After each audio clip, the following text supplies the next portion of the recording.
Okay, this is a good question because there's a lot of misunderstanding about this. That one Anglican aesthetics guy, he didn't really understand this that much. How is invincible ignorance affected by the age of the internet? Does having internet access preclude one from being invincibly ignorant?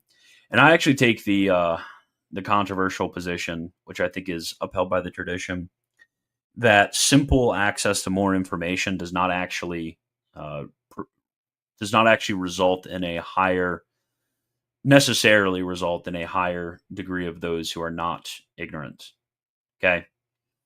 And the reason for this is because in order, when we talk about what ignorance is in this situation, ignorance is there's not a degree of special um, intuition of or special adherence or special understanding of the malice of a certain act.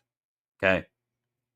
So, for example, an example that traditionally gets given by the authors, even by Saint Alphonsus, is the example of the child raised in a heretical group, and their entire lives they hear all these false things about Catholicism, like oh, Catholicism, their priests are pedophiles, and Catholicism they hate the Bible, and they don't let anybody read the Bible, and they're just like a bunch. They're the Pope is the Antichrist, and the Pope is this, and the Pope is that all of this falsehood that gets spread about Catholicism. So you can have an individual who's aware of what Catholicism is.